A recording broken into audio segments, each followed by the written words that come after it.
You're listening to the Rainmaking Podcast, hosted by high-stakes headhunter, author, and professional speaker, Scott Love. You're listening to the Rainmaking Podcast, and this is Scott Love. Thanks for joining me on this show. Have you discovered that it's a little bit harder to earn influence and trust with client prospects? I think part of that is because the marketplace, pretty much in any professional service industry, has gotten so much more crowded. I also think that we're living in a post-trust world. And in fact, our guest today is Larry Levine, the author of the book, Selling in a Post-Trust World. If you're someone in the business of selling your professional services, whether you call it sales or client development, it doesn't matter. I believe this show is going to give you meaningful, tangible value. In fact, one of the things that Larry talks with me about is a formula that he created, which I think is very deep in terms of how you understand why people trust and how you can influence other people in a meaningful, authentic way just by following that formula. Tune in to the episode to learn more. As always, this show is sponsored by Leopard Solutions, legal intelligence suite of products, Firmscape, and Leopard BI. Push ahead of the pack with the power of Leopard.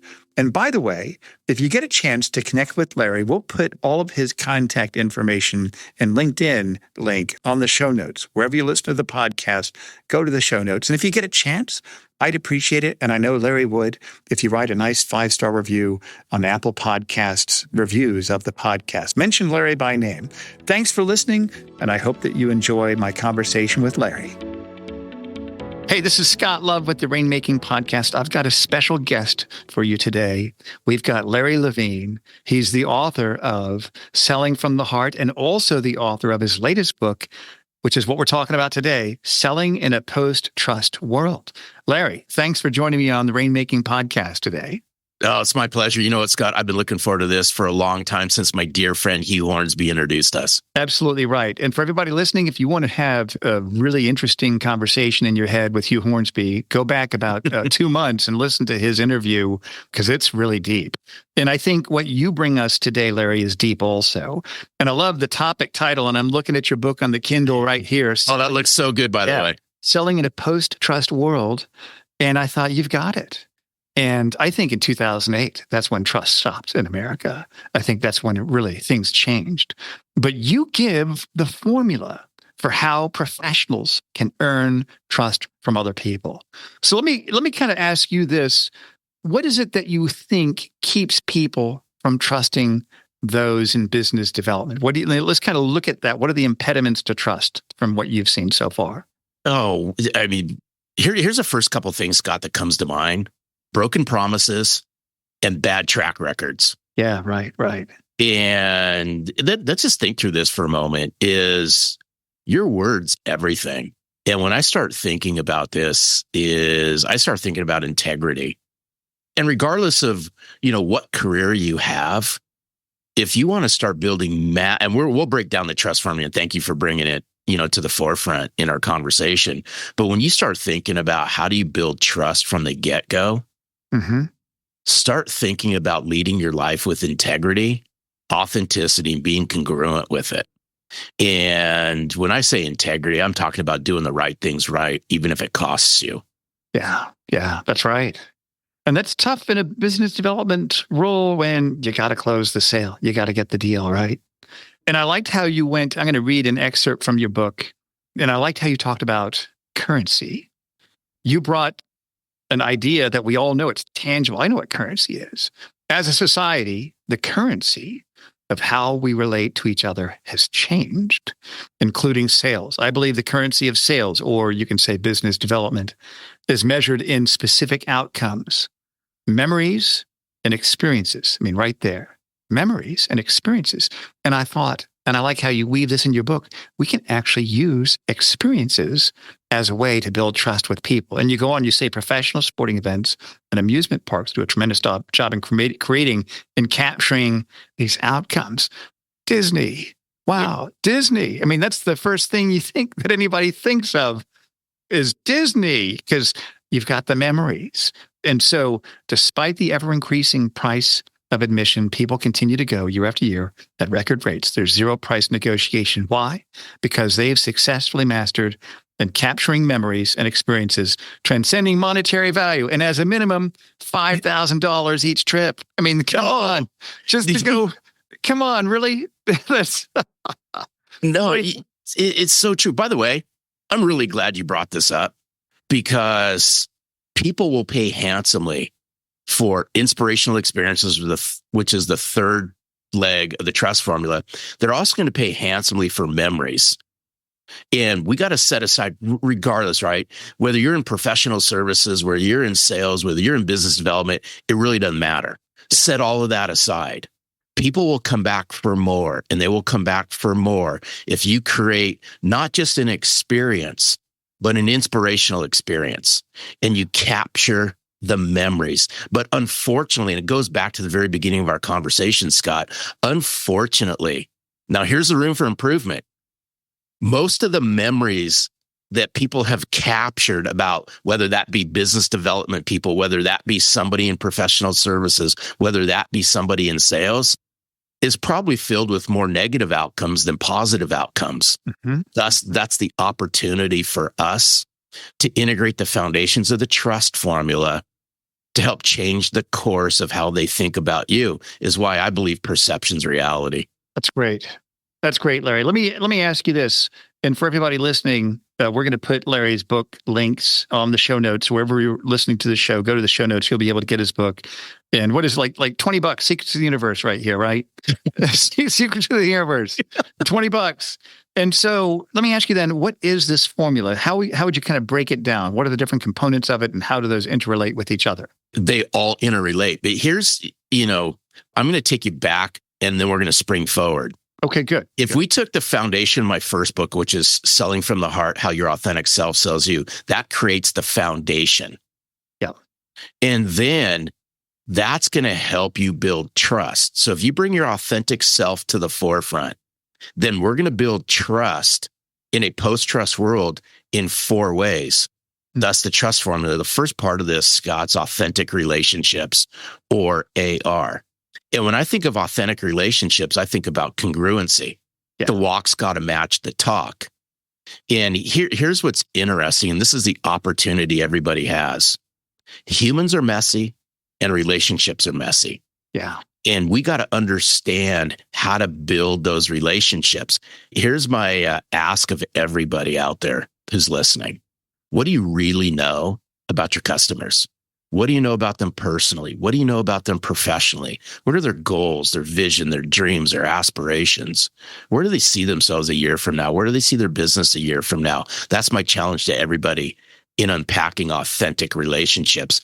Then we got to combine it with what I call meaningful value, which is MV. Yep. And my friends out there, AR, authentic relationships plus MV, that's 2 sides of the trust coin. You got to have both. You got to bring business smarts. You got to bring business conversation. You got to bring ideas and insights to the conversation, to the relationship. Now, here's the conundrum. There's a lot of people out there that fall into this trap, Scott. They fall into, I want to be liked and I want to be friends. And they worry about that because of all the negative connotations that surround, whether that be someone in professional services, business development, and or sales. When we get caught in that zone, we got a lot of friends and we're broke. Yeah.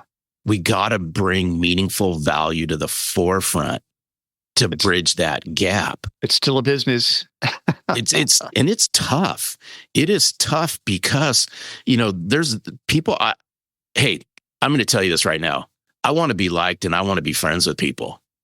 But in a business setting, I want to be viewed as someone who's trustworthy and credible. And the way you do that is you bring meaningful value, you bring business substance to the forefront. And then the next leg of the trust formula plays on the great quote that you shared out of my book around experiences. If you want to add jet fuel to the trust formula, this is inspirational experiences. Let me ask you this. When you say that in a business context, what does that mean? Inspirational experiences.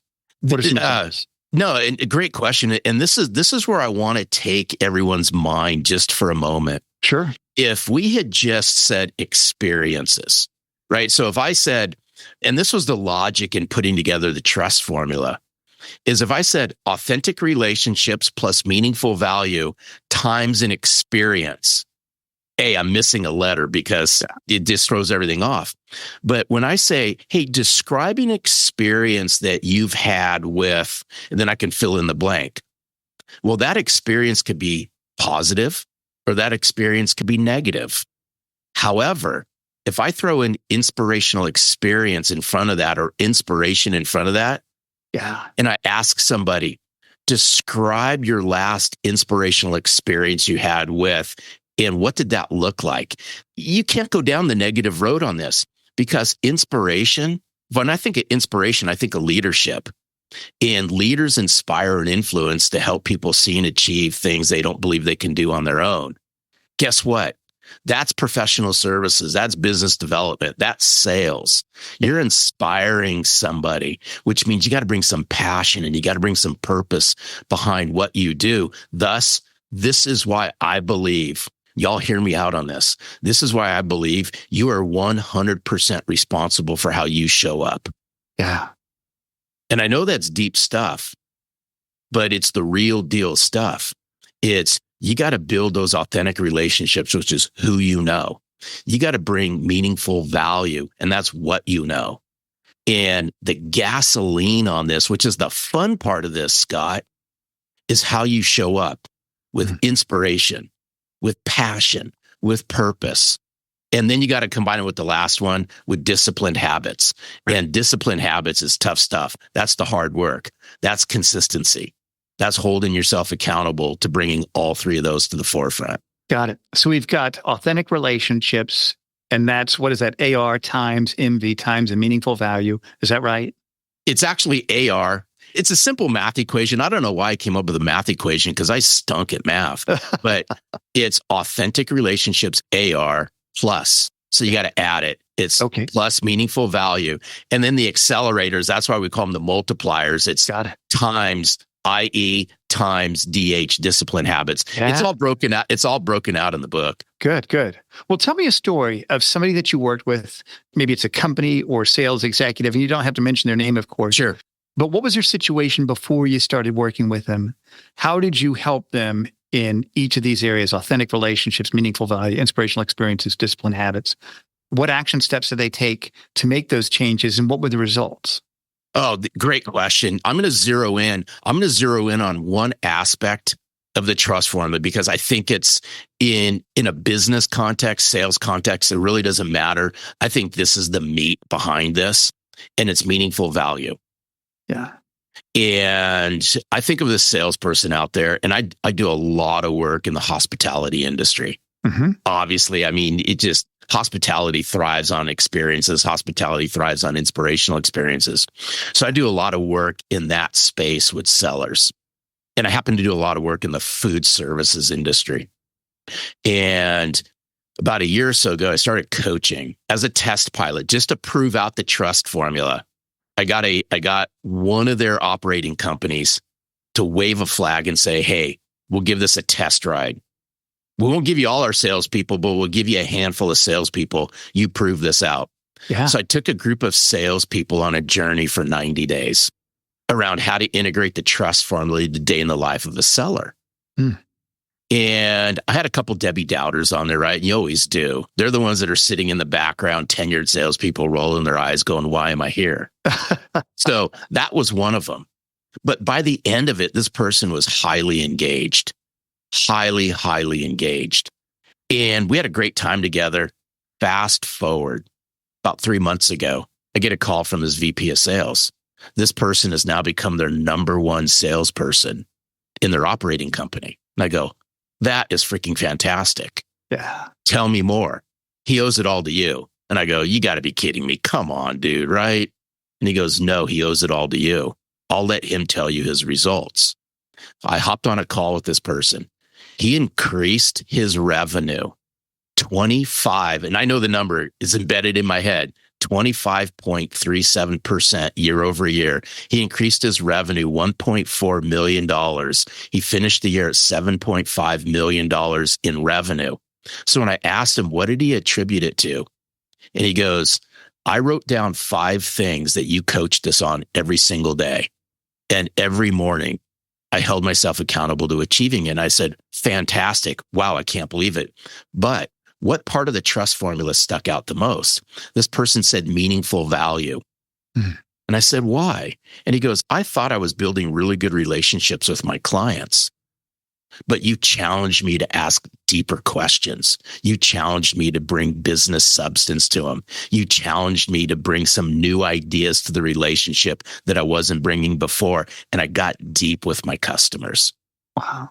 And I attribute my growth to building authentic relationships and bringing meaningful value.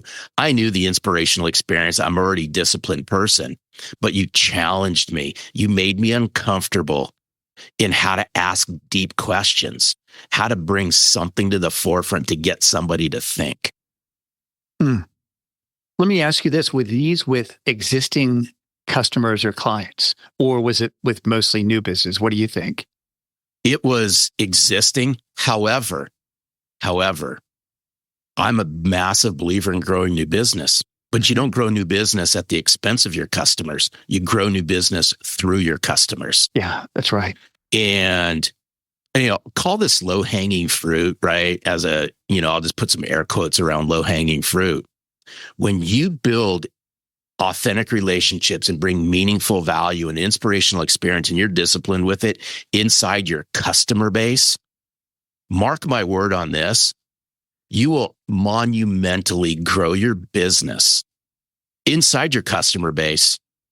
Your customer base is then going to help you grow your business outside your customer base, because they know people who know people who know people.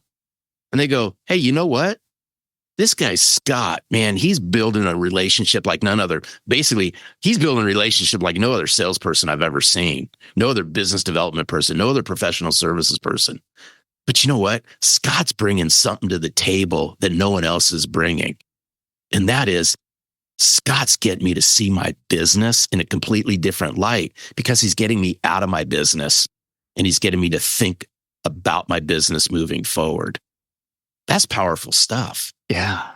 There's several lessons I want to kind of pick up on what you said, Larry, is that, and I like what you said, we always want to get new business. And my philosophy is that the day you sign a client, just like I've seen on Mad Men, my favorite show, that's the day you start to lose them. And so you want to do everything you can to preserve and maintain that relationship. But you always want to be looking for more business, because then it becomes better business. And then you can drop the bottom 10% every year. Those that just, there's not a fit, they're not paying you on time, they're difficult to work with, you're always going to get that. Let them go. You have that funnel. And then what you said, going into the existing clients, let them help you connect with the new ones. And I like the fact that the meaningful value summed up through deeper questions. And I've always discovered that people make a judgment about you based on the quality of questions that you ask.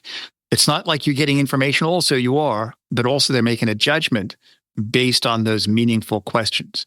Are there any examples you can think of that your coaching client used? Any examples in terms of questions that they ask clients to grow those relationships to a deeper level? Yeah, just so you know, this is why I camp on meaningful value, Scott. I'm a high clarity guy. I need clarity, and I'm highly curious. Yeah. And the more questions that I would always ask, the more clarity I got, not only into the relationship, but how I can help. Here's an example. And I'm telling you this one question alone is the gift that will keep on giving and giving and giving. And it's as simple as this. Can I use your name in this, Scott? Just sure, personalize absolutely. it? You bet. So you could say, so if I was talking to Scott, and I want everyone who's listening just to think through this as it applies to the industry that you all call into or you operate in. Hey, Scott, I'm just curious. As you start looking out over the next 90 days, what are 3 things that you need to do right now in order to improve operational efficiencies, improve how you take better care of your clients, improve how your relationships with your clients become better? What would those be? Here's another one.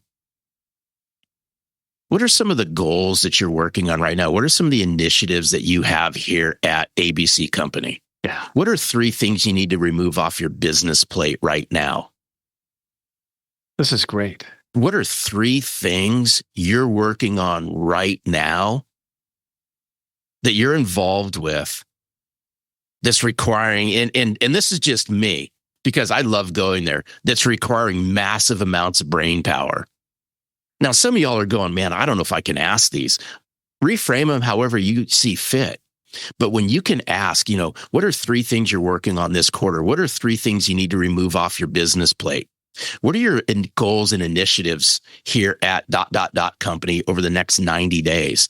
And when you frame these in that term, guess what? Then you go back the following quarter. Hey, Scott, what are 3 things you're working on in the next 90 days that you got to remove off your business plate? Mark my word on this. You ask that one question or several of these questions 4 times a year, I'm going to tell you this. You're going to have some very deep conversations with your customers. Absolutely right. Let me ask you this, Larry. Let's say somebody is like, gosh, that just seems too intrusive. I could ask for what's one thing, but 3 things. I don't know. What would you say to that person? They're just hesitant. They find that this might be too contrived or intrusive. What would you say to that person? I'd say get out of your head. Yeah. I'd say get out of your head, get into your heart on this one. Here's why. There's more than one thing, folks. Yeah. There is more than one thing. And here's what's interesting. The number 3, there's magical things behind the 3s. People remember things in 3s. They really do. Yeah. And I'm not a psychologist behind this, but one of my business mentors is a behavioral economist by trade. And he's done deep research on it. People remember things in 3s. Now, here's how you can play this out. For those that might be doubting this, when you ask, and again, I'm going to go back to Scott. Hey, Scott, if you look out over the next 90 days, what are 3 things you need to remove off your business plate?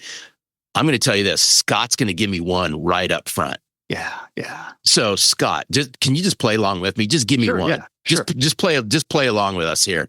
If I can say, hey, Scott, if I can get you to look out over the next 90 days, what are 3 things that you're working on right now that you got to remove off your business plate?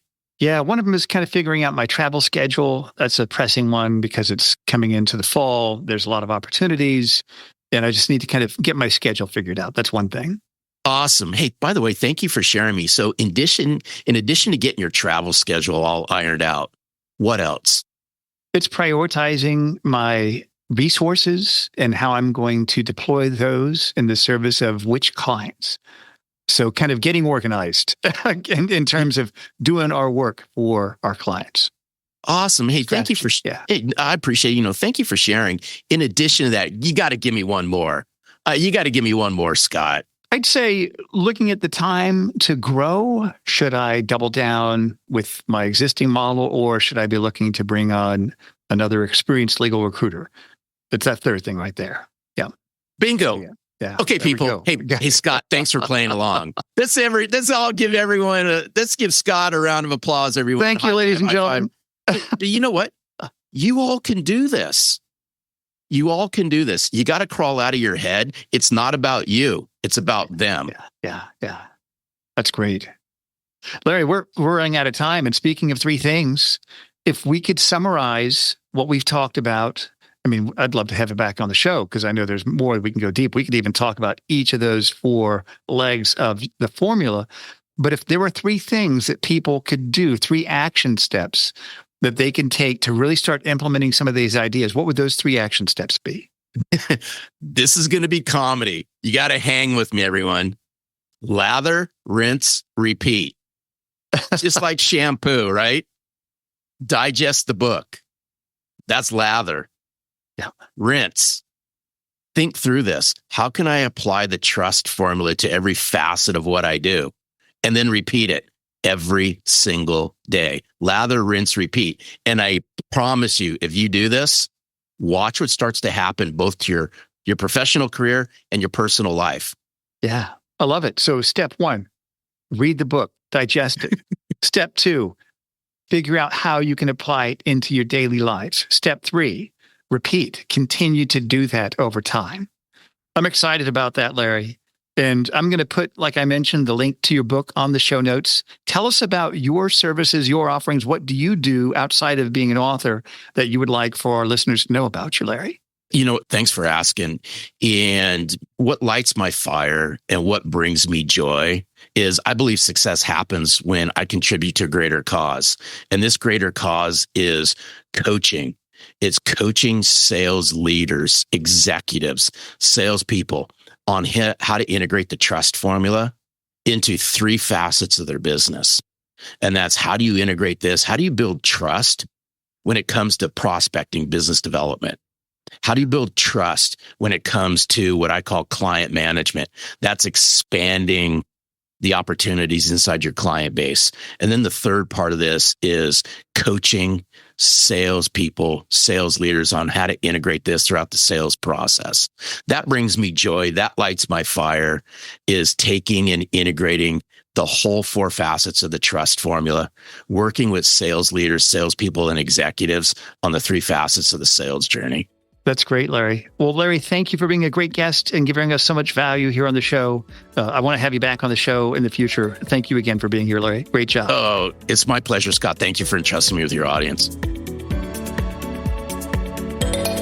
Thank you for listening to the Rainmaking Podcast. For more information about our recruiting services for international law firms, visit our website at attorneysearchgroup.com. To inquire about having Scott speak at your next convention, conference, sales meeting, or executive retreat, visit therainmakingpodcast.com.